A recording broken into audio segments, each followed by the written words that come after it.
this mic drop moment, and I'm not talking about Thomas Muller post game from Evander. The closest thing you'll see to a walk-off home run in our beautiful game. I know where you're going. 98th minute. What is there? 6-7 seconds left on the clock. Buka involved, Echenike involved, and Evander Sash with a moment in front of the Bailey that is an MVP moment. I mean, these are the moments that we all think about when we're voting for MVP at the end of the season. Yeah. Did you mean to say 6-7 like that? 6-7 seconds left.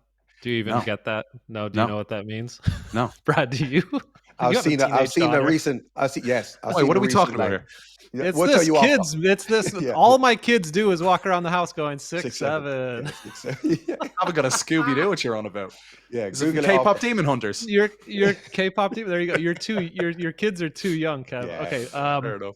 Evander, unbelievable personality. What a player. What a moment that Cincinnati needed. Right? They had gone the last 3 games without scoring a goal at home.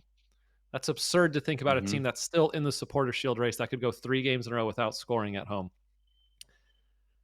Sick play all around. Echenike to Buka. Buka holds it up like he's a striker in the box, little back heel. And these are the moments that big players get remembered for. These are the moments when it comes to MVP voting. We are going to remember that moment where Cincinnati needs it. If they can go on these next 4 or 5 games and win them and get to the Supporter Shield, that's a moment that we are never going to forget. And if you're a Cincinnati fan, just bask it in, like right in front of the supporters section. That was awesome. No, it's unbelievable. There's one thing, when we talk about these top players, and Evander obviously being one of them, there's one thing scoring and having a hand in wins in the, throughout the season. But the best players turn up when they're supposed to. And that's why we love Messi, because he scores last minute free kicks. You know what I mean? And Evander done that this past weekend. When they needed him, when their team's in a little bit of trouble, and you say, yeah, they need to rely on Evander. Well, guess what? You can rely on him. He turns up with an assist and a goal, and that's what separates him from a lot of, a lot of players in this league. You guys say something on the show all the time that I'd love you to dive in on a little bit. You say they know how to slow things down in their mind. And Evander, in moments like this, always looks so casual. It's the last kick of the game. Yeah. And he sweeps the ball in with ease in that moment, Brad. What is it about trying to slow the brain down and just be yourself in these moments of massive urgency? It's not an easy thing to do. If you ask Evander just with no pressure at training to take that shot, he's going to score. The difference is when you get in front of your home crowd and there's thousands of people shouting, the pressure's been building all game, you're tired. It's about relying and backing your technique and just remembering, I don't want to make it sound too basic, but remembering how to hit the ball.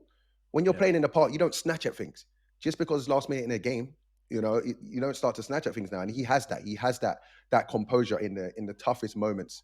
He's fun to watch. I used to say to Sash, I think I've repeated this a few times, if Evander cared, this was a couple of seasons ago, if he cared, he would be amazing. He'll be an MVP. And then I realized, no, this is just his playing style. Yeah. This is how he plays football. And it helps him in moments like you're talking about, that last minute in that game where he can keep a clear and calm mind. Kev, I think there are moments like that with Evander, moments I've had in my career where you don't have time to think. You just rely on your muscle memory. The ball is coming across to you inside the box. Like that, you have to take the shot.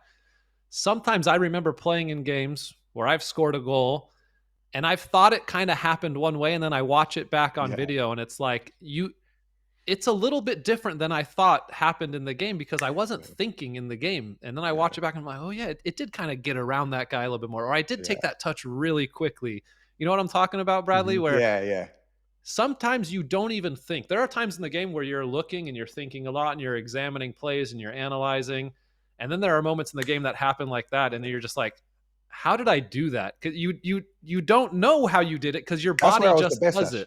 That's where I was the best. If I didn't have to think too much, if it's inside the box, then I can surprise myself. Give me too much time to think, I'm going to look like Kev Egan out there. Fair point. Facts, as you say. You know who tends to do that, I think, and I hope you'll agree with me on this, is Diego Luna. The way he trapped the ball at the weekend to score, you talked about it on 360, Brad, saying he had to kind of cushion it with the studs nearly to take the pace off the ball. And it was just such beautiful technique. I still think, Kev, that touch from Diego Luna has gone over a few people's heads.